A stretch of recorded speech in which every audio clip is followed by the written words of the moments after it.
Welcome to the Really From podcast, where we talk about culture, creativity, and breaking down that question, where are you really from?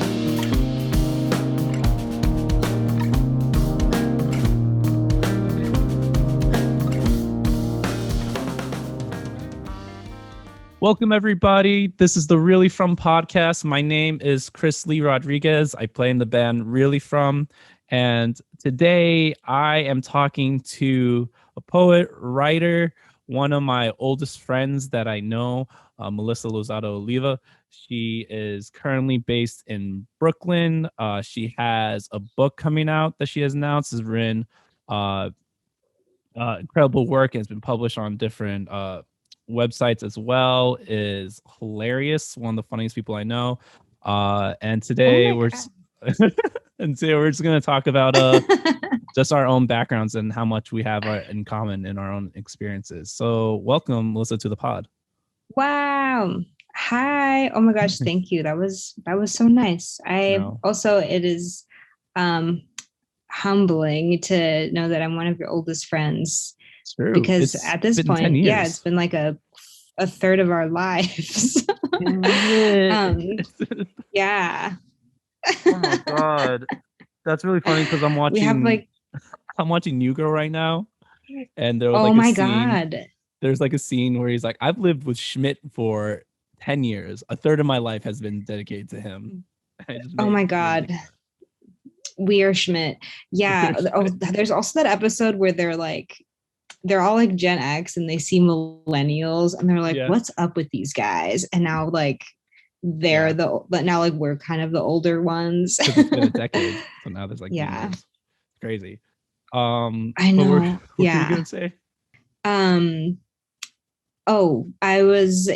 We're just old friends. Thanks for saying I'm funny. That means a lot. It means a lot to me.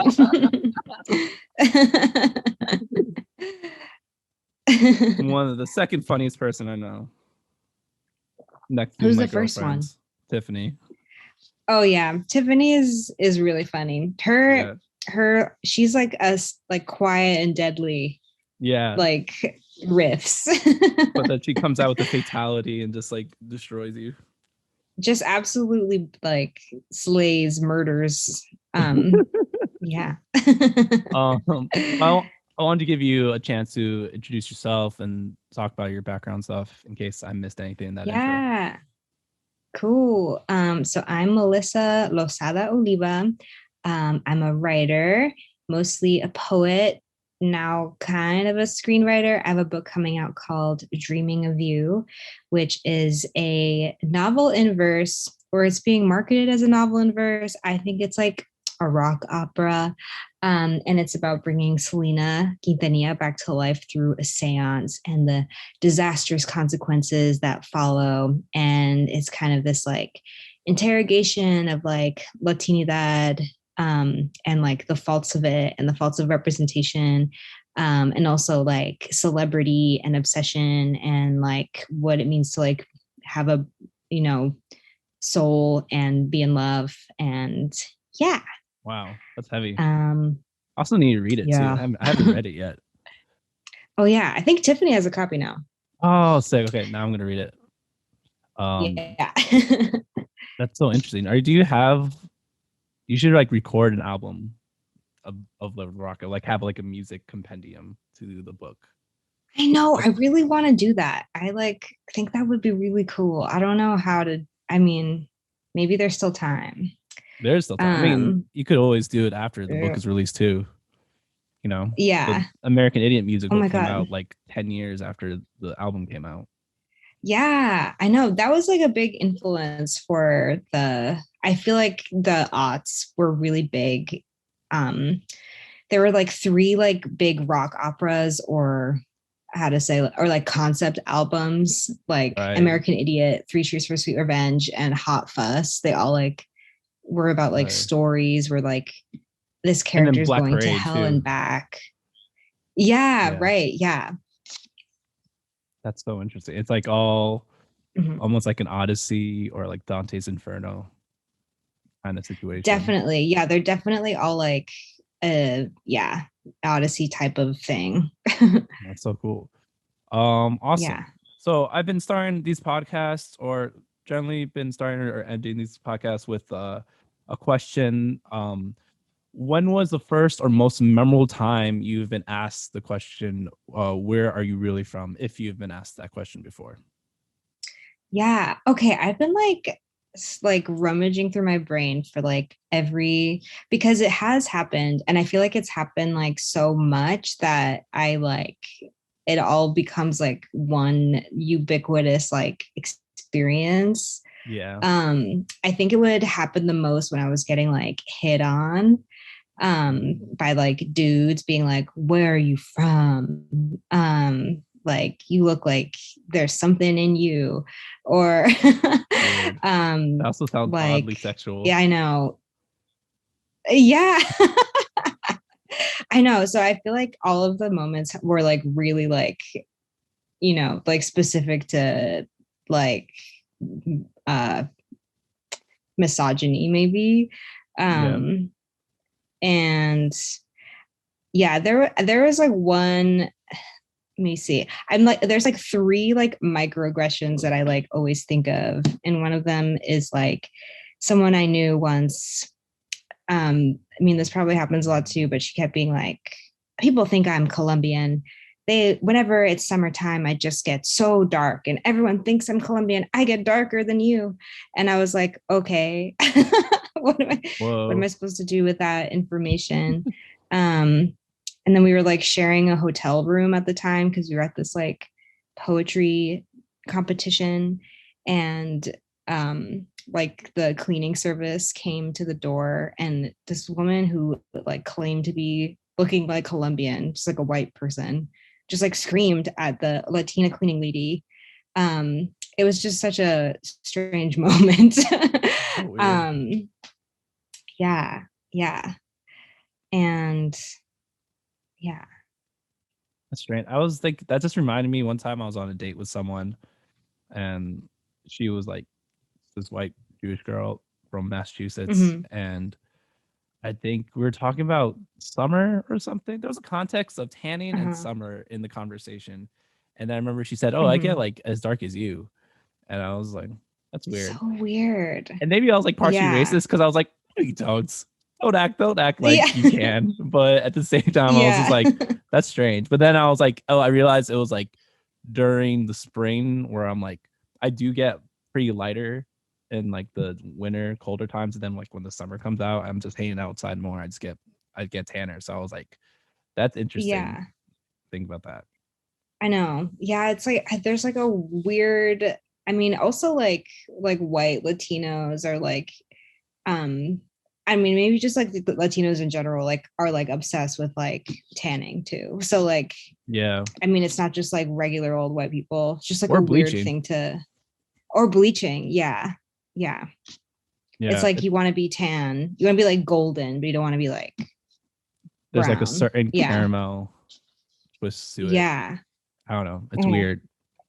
Also, you Mm-hmm. kind of think about like you just talked about hitting on someone, and it seems like, well, besides predatory, it just feels very like just flavorful, or like you're objectifying them as food, as flavors. Yeah. And I feel Yeah, like, definitely. Yeah. I don't know, I've just It's been like, grappling with that too, you know? mhm.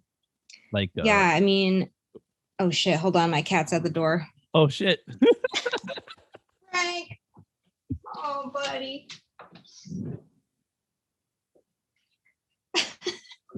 I'm gonna keep all of No. that.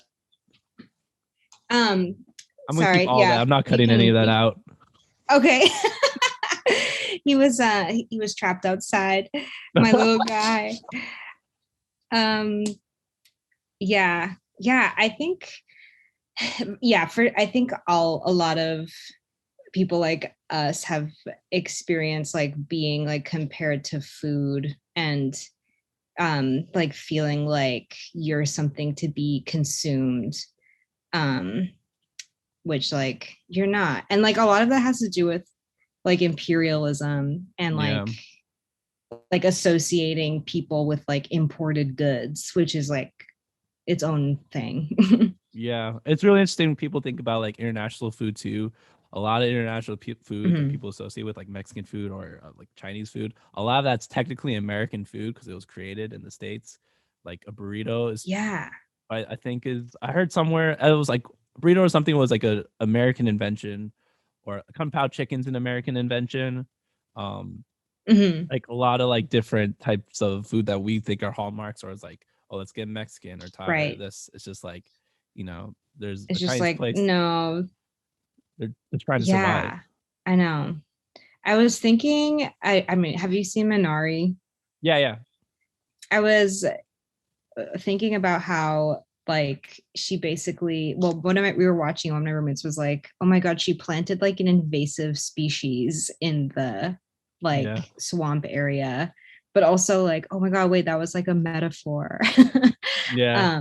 Like about like their family and like maybe being perceived as like people who are invading, and like I was like, oh, fuck, I love that movie. It was really interesting. I was hearing Stephen Ewan talk about like the metaphor Minari, and the thing about Minari is that when it first grows, the first crop is always bad, and then you grow it, the second crop, like the second growing season of it is always Oh good, my god. and that's how it works. So it's kind of like Oh my almost god. paralleling the family because the It's like family kind of falls apart, generations. like generations, but also like their Yeah. marriage too. Like their marriage almost fell apart until it was like a phoenix burned and it like kind of was saved Oh from that my moment, god. Wow. right? Wow. That And movie is also, so fucking smart. and it's like because it's autobiographical, it's that was the only thing that It stuck. Like, is? yeah, it's based on the director's life in like Arkansas. And so when his Oh my dad sold god. a Is he the farm, little boy? he's a little boy. The director is the little boy.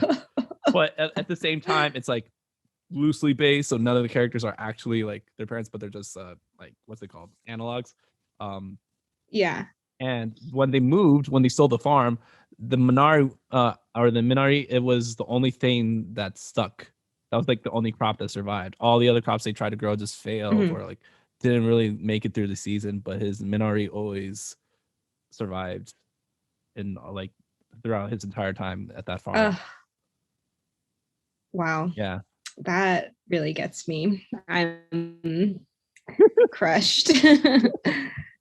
Um, but it is a good thing to like transition that you Mhm. talk about in your book that you like critiquing latinidad a little bit and like Mhm. representational politics, and Yeah. people have been talking a lot about that for us, and there's like a lot of questions that have been kind of fielded at us has been like, how's it feel to like be like represented or seen by other people? And I've been like thinking a lot about the Yeah. context and the subtext of that question, and how you know it Mhm. feels like that is always representational politics. How people approach it is always the ends, what rather than being the means. And like, what is the purpose of being represented? Is so Yeah. stories get told. What's the purpose of these stories tell? So like something happens. So I was wondering, if with your own like Yeah. background as like your Colombian Guatemalan, uh, as your background, um, Mhm. how do you feel like Mhm. one that affects your writing when you're working on the book, and also your informed your critique of Latinidad?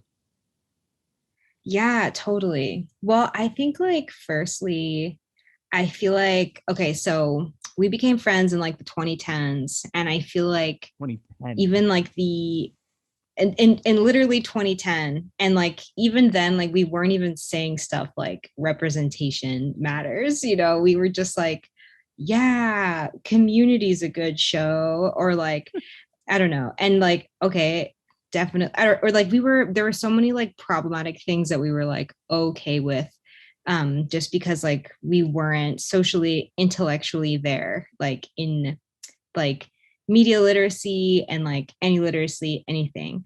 And like growing up, like as a kid, didn't see myself at all. And I think in like a capitalist world, like that is like damaging, because you're like your imagination is, you're like imagining like little white girls, or in like your romantic like pursuits are like, handsome white boys or something, like people you see in these like TV shows who are considered like desirable.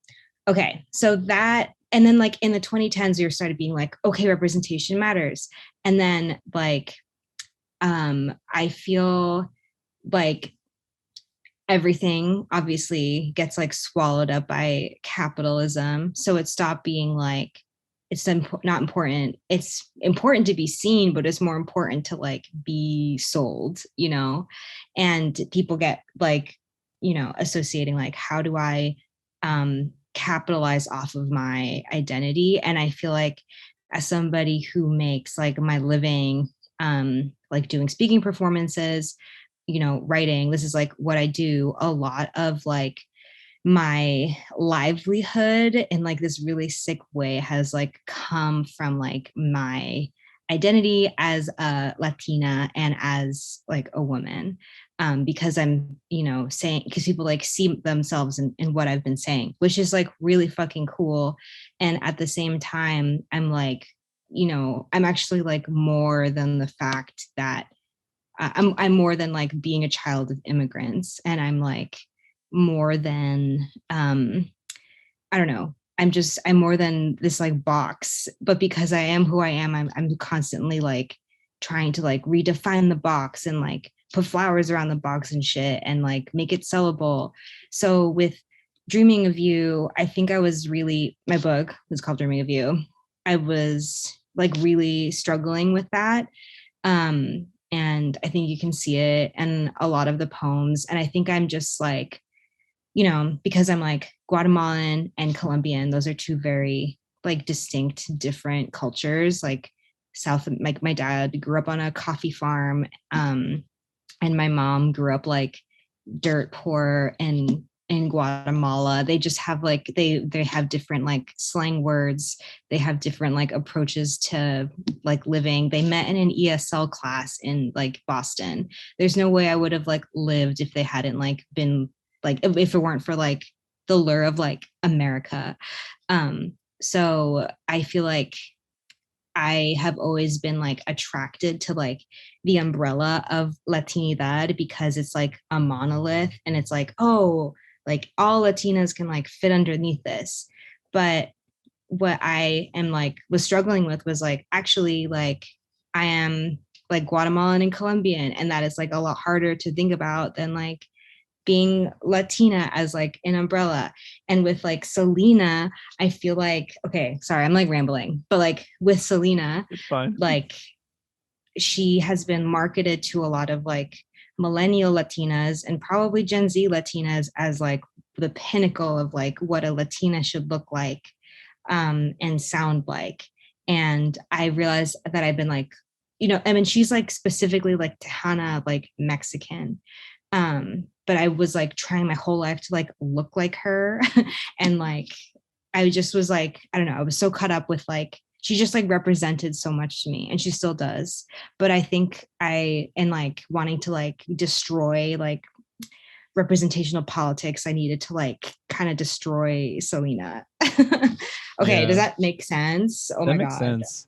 And it's always funny too, because I'm always like, my first introduction to Selena was the J-Lo movie. Yeah, and she's Puerto So a Rican. lot of people were like, "Oh, you ever see that?" I think I showed you that video I found on Twitter Mhm. where this woman is like, she's like talking about something, and she was like saying it's like Puerto Rican. I think she had like talking about like a wig she got. Like, oh, this is Puerto Rican, and then started saying like bitty bitty bum bum, Oh yeah, and the Puerto guy was Rican. like, Selena's not Puerto Rican, she's She's like, Mexican. She's like, she's she's not.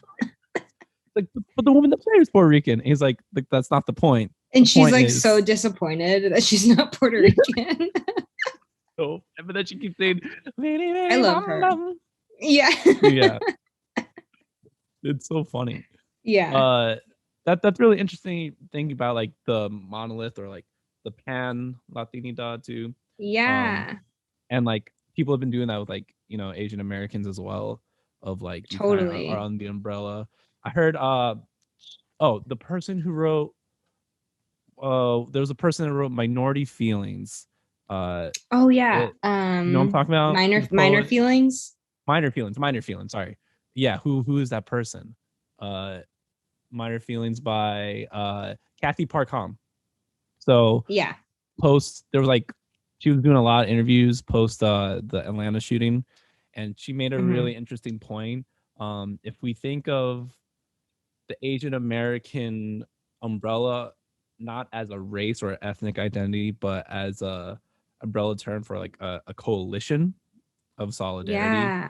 That might Yeah. be that it's like just that term of a coalition of solidarity was very appealing to me. Is thinking about uh a way to have like unity with other people and working with other people while still acknowledging differences. I feel like that's a huge disconnect that a lot of people have, is that people Yeah. like I things to be really fuck condensed. with that. Yeah, I think I really fuck with that. And I think I feel really complicated about like how I feel about like latinidad just because of like, I don't know, shit I see on Twitter and stuff. And I'm like always like plugged into the feed.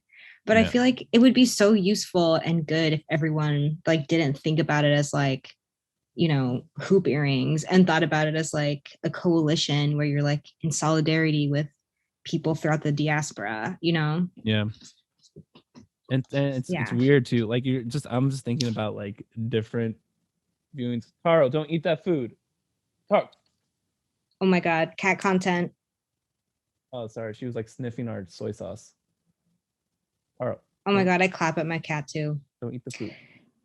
Okay. So I just threw my sock at her. Keeping all of this in.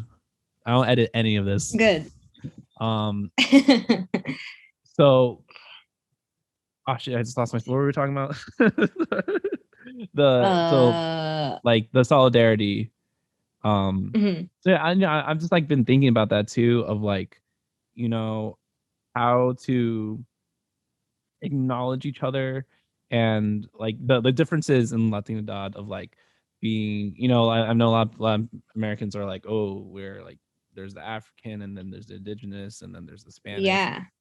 but there's so Mhm. much a difference. Like the Caribbean side of Latin America is so Mhm. different than like the South American side. There are certain aspects of South American sides that is like, has a huge like the Afro Latinx influence, but also there's certain sides of South America that are just like so white that are just like feel like Europe, Yeah. and it's really strange. Like Right. Argentinians and Uruguayans, Argentinians are just Germans. yeah, it's just something that's really, really European about that.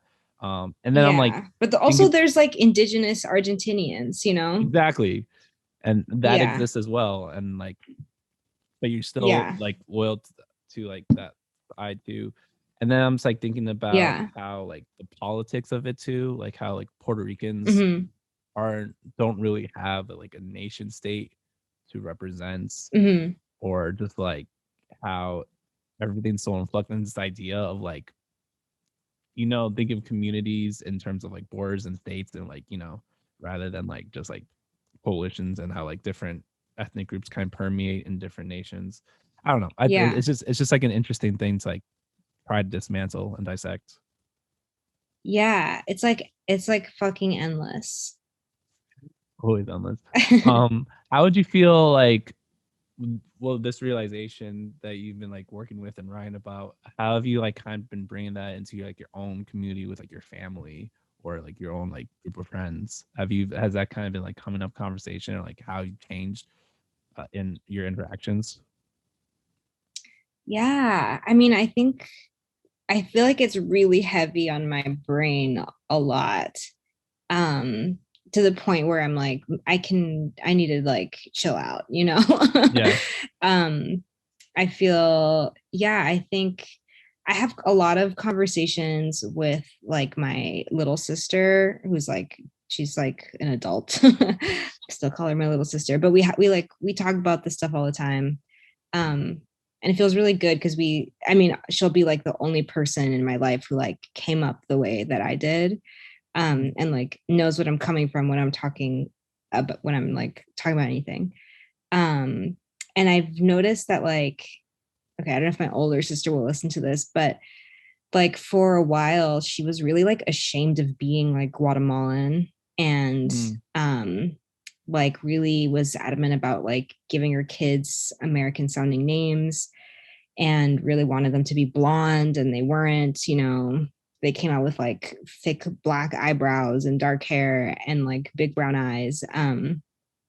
And but recently, because of like TikTok, she's like been sending us all of these like, you're Latina when videos. Oh And it's man. like, is so weird. And I'm like, wait, now, like, because it's like cool, like Yeah. this is, you want this, and like, and I feel like I was talking about this with like Jess Riz and Sammy Martesian, just like it literally used to like suck to like be an ethnic person. Like it was, Yeah.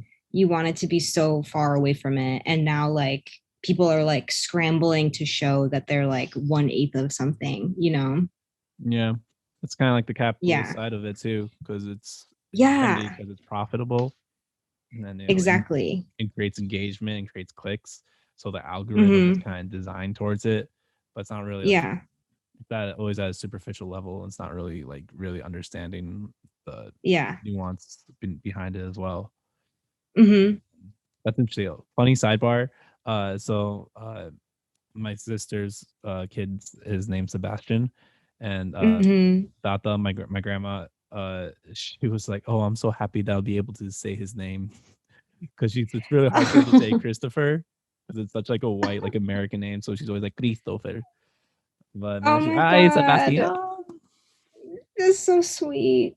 Yeah, it's That's really so cute. sweet. He's so cute. Yeah, he's huge. He's still a baby, like he's still a baby, but Yeah. every time I see him, he's got like thick legs now. He's got like those baby pudgy Oh my legs and arms, so he's like God. super cute, Yeah. super small. Um, that's yeah, and that's really Mm. interesting too. Like I know, um, like in my family, colorism's a huge thing, and uh, like my Mm-hmm. sister is fully Puerto Rican, and she was always like kind of like white passing. Mm-hmm. And whenever I walked with her, I was Yeah. like, I remember one time I was like walking on like the street with her, and I saw random friends, and someone was like, "Who is that?" And I was like, "Oh, that's my sister." And then someone was like, "Oh, I thought she looked like an oddly older girlfriend or something." Or like one time I was waiting in line to see a Harry Potter movie, and I was like, we are like waiting in line to see this movie, Yeah. and a friend from school came up to me like, "So who's that?" I'm like, "That's my sister," and she's like, "Okay," and just like walked Yeah. away. And it's just like, Yeah. and it's really funny because like my dad likes to hang out with her and her husband a lot too. So I remember I was talking to my brother-in-law, and he was like, "Yeah, when the three of us are just walking down the street, I'm sure people are like, why are these random group of people hanging out with each other? Yeah. What is the relation How here? is the Yeah. relationship with this like old Asian man hanging out with these like this white dude and this like Hispanic girl?" Um, but yeah, Yeah. I feel like um do you ever have that with your parents too? Because I feel like my parents, it's always uh, it's different. Like I mean, like our album talks a lot about like our family, and that's kind of like the thesis of it. Mm-hmm. But I know my mom was very proud Yeah. to be Puerto Rican, and that's like especially Puerto Mm-hmm. Ricans have huge like cultural heritage pride because of So much pride. the Yeah. colonialist aspect of it. But my dad doesn't Mm-hmm. really care about being Chinese. So I was wondering if you had a similar Yeah. experience with your parents about that. Yeah. Um, yeah, it's so interesting. I mean, I think like, yeah, my mom is like super, super proud of being Guatemalan. Um, and she hasn't been there in 30 years. And I think she has this like weird, like, I mean, there's like weird like trauma there. She hasn't seen her brother in 30 years. Oh, I feel like it's just like it'd be like way too intense for her to go because now she's like an American woman, you know? Even though she has this like thick as fuck accent and she's like this crazy Guatemalan lady. And um, yeah, I mean, I think there's so much like pride for her there. And then, but also she's like a little like white passing too. So like mm, she's like rewarded for that. So it's like mm, maybe kind of like sweet and cool that she's from this country. yeah. My dad is like darker skinned and like recently told me this story about like he went to this like his parents sent him to this like this police academy when he was like a kid, Whoa. and he was like bullied by all of the like wealthy police officers kids, Whoa. but because he was like dark skinned, Damn. and it's just like I think that's just like a thing forever in his life. He's just like, you know, brown and like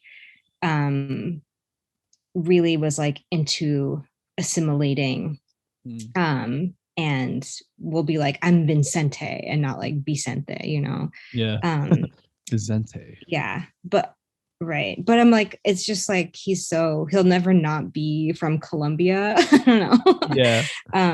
Like with his look and his like accent, like he's just like, he's not a citizen, you know. Yeah. I feel like because I grew up in a suburb, um and my parents were just like so like striving to like make sure me and my sisters had this like good education and like better life than they did, but like in doing that we were kind of like, you know, uprooted from people like our families and Yeah. like cousins, and we were always just like grasping at straws, or I feel Yeah. like now I'm like grasping at straws about like what my culture is. um yeah, Where in Colombia is your dad from? he's from Manizales. Manizales. Okay, okay. I have a lot of Yeah, he's paisano. I have a bunch of Colombian students, and a lot of them from I don't want to butcher it. Medellin? Is that what it's called? I forget. Medellin, yeah. Medellin, Mm-hmm. Medellin. A lot of Eastie Mm-hmm. Colombian kids are from that A area. lot of ECs are from, yep. That's Yeah, interesting. And yeah, I've made friends yeah. from like Colombia too, but they're from like Bogota, and they're Mm-hmm. very like a little more like, I don't want to say posh. I don't, because I feel like that's like a dig at them, but they are seem very like, more bilingual, learned English in school, and like could speak Yeah, really well. I learned And that like regionalism is like a huge thing in Colombia. Like yeah, people are not so much about being like Colombian, but being like from the coast or from like the mid mm, country, or from Bogota. And there's like names for people who are like from the coast or the city or the country. that's Yeah. interesting. Yeah. Regionalism is such an interesting thing too. I do Right. feel I that feel like sometimes. Like I feel here, it here in the US. yeah. Yeah. But even like when I go to the West Coast, and whenever I Hmm. like interact with Californians and people, I'm always like, man, y'all are just like built differently. Yeah, There's like something is, yeah. something strange. I like I'm I went so Northeast. I was at a camp. I went to a camp in California to like study Brazilian music, and I was like, oh, Yeah. this is like, it was like a professional development thing that I was going for, and I got a grant to go. And all the people there were just these like majority adult white people who just love Brazilian music and can speak Portuguese, and were like, they were all like full grown adults, but they were like partying every night. And it was like, I've worked at a camp. I'm like, oh, y'all are just like adult kids, just adult campers, and just like Yeah. want to get lit and hook up, and just the vibe of it. It was like so weird. It's just so strange where everyone's kind of like, what's up, dude? And Is maybe Taro that's, on your neck? yeah. Taro just like climbed on my arm and Oh went on my my chest. God. Literally every Yeah. day when I'm doing either teaching a Zoom class or something, she just like jumps and just chills on my shoulder. Or with them. That's so cool. Yeah, she's very She's a lovable. little bird. Oh. Yeah, I should probably post a picture of her, because everyone who's gonna listen to this won't know what It's Taro like, looks what is like. a cat? Yeah. Instead of posting a picture when we post about this episode, or just post our It's cats. just our cats. Yeah. That'd be so funny. Awesome. I think the last thing I want to ask you about is, we did kind of talk about this before, but you are actually the Yeah. first person on the pod who is not well, you are in a band. You do sing in a punk band, but like you Yeah. but you're really known for your writing, and like are really your successes Yeah. from writing. So I'm wondering, for you, how do you feel your ethnic identity or your cultural background has affected you as an artist and as a writer? Yeah. I don't know. I feel like, yeah, it's just like at the core of everything I write about. I mean, I write so much about my family, and I write so much about like the very specific thing it is about like being a kid of immigrants and like having pressure on you to do well, and having like guilt always on your shoulders that like it's not enough. And yeah, I think I'm always okay. I think something I wanted to say too, because this is a podcast about musicians, is that I feel like I really identify as like being a poser. And like when I was like in middle school, I would like see someone's AIM away message be like, I love Taking Back Sunday. And then I would be like, I would like Google like Taking Back Sunday lyrics and then like copy paste them from AZ lyrics into the chat to be like, oh, I already know who they are. And like I'm cool, right? We can be friends. And I feel like that's just like my personality. That's so But because of specific. that, I like know a lot about like music. There's like a I feel like, specific age but I group like that feel like knows it made all me those smart references. too. Yeah, yeah, I know. Like, anyway, I feel like I'm always like pretending and like I know a lot about like music because I'm like friends with you and like Samuel, but Yeah. I also just like am always like, yeah, like, and it's such like a child of immigrant thing to be like, totally, like, I know what that is. Yo, I know that reference, like, um, that's so and real. yeah, I would do that in school, in like class or something. Someone like a teacher would right, say something, be like, "Oh yeah, I got it." Yeah, no, or like yeah, someone's giving you directions or somewhere, and you don't really hear them correctly, but you don't want them to repeat themselves, so you're just like, "Oh yeah, yeah, okay, yeah, exactly. thank you, I got it." Yeah. Yeah, don't worry, I got it. Yeah, or like, you should come for extra help because you're bad at math. Okay. No, I don't. No, I'm not. um, yeah. So I feel like I don't know, but because of that, okay, yeah. Like I like being a writer, you can kind of like self-invent yourself. Mm, Or like being a writer like gives you permission to do that. So I feel like I mean like all of that like affects like how I write and like why I write. yeah, That makes sense. definitely. It's really interesting too because I Yeah. feel like with the music, it's a very communal activity, and especially like the in the form of the band, like of like a band format, you have to like play with other people, and even though you like track Yeah. one time, it's a very collaborative effort. But I feel like writing is one of solitude and kind of exists outside of time too. You could read at Hmm. your own pace with like a movie or like a song or like Yeah. that audio and visual format. You kind of have to experience it in that time frame or it's gone, Hmm. especially with like live performances. Yeah. But for you, Right. you kind of like exist outside of time and you get to like map time how you want to Yeah. you're writing. I don't know if you thought Whoa. about that either. I always think about that a lot. Like existing. Yeah. Well, I always think about how like the stuff I mean, it's the same with music. Like, I'm like, oh my God, like it's so cool being an artist because I'm like making things that are gonna like outlive me. And like also when after you like make something like a child, like you have responsibility over it, but it's like it's not you and it Yeah. like has like legs and like a life of its own.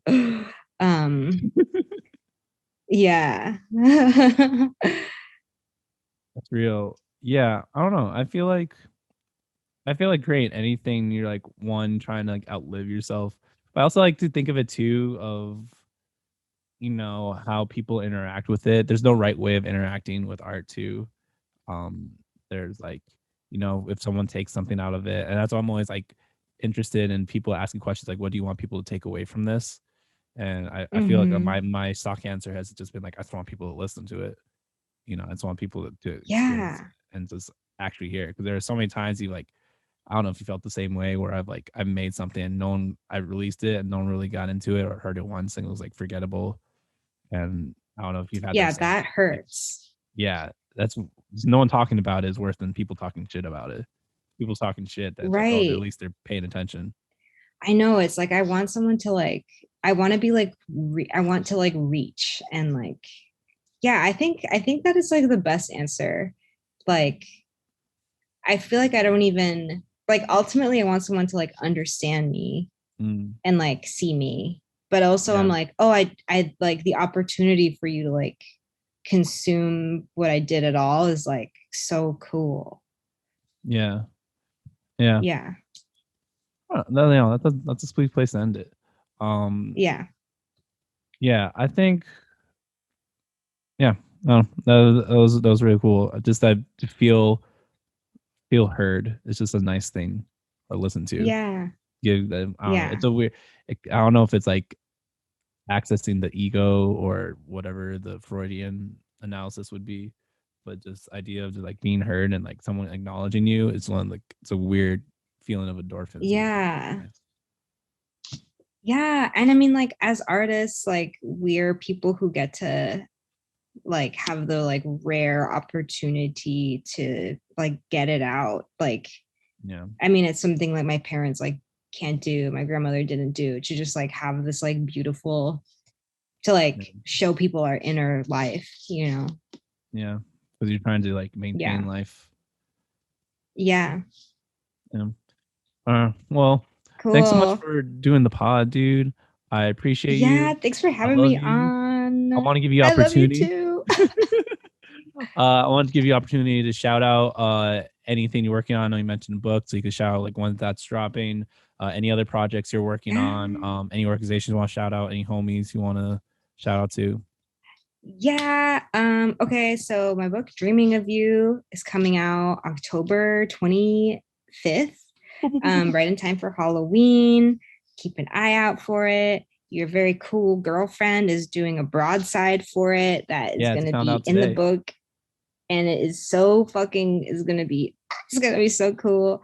I have a Substack, which maybe I'll change where it is because maybe Substack is canceled. It's called Reading Sucks, and it's about how reading sucks, but I love it. And I interview people about how they struggle with reading, and why it's beautiful too.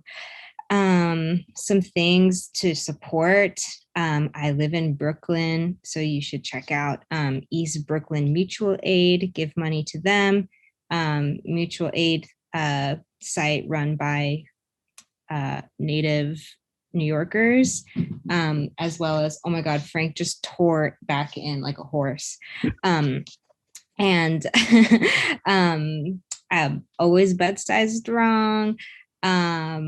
Yes. Oh, also, hold on. There's another organization that I want to shout out. Hold on. I just have to look it up. You can cut this out if you want me just like No, I'm looking for keeping it. things. All this. This is gold. So um I am giving to, okay, I also like CAAAV. It's a Oh grassroots yeah. organization dedicated to organizing NYC's Asian immigrant communities towards racial, gender, and economic justice. Yeah, those are all places that I love, try to give money to, support. Okay, thanks for having me. Actually know someone who worked for that organization too. And that's like, Oh, yeah, cool. yeah, that's also where like my whole family's from. All my Chinese relatives are just from Chinatown and Lower East Side and Oh, yeah.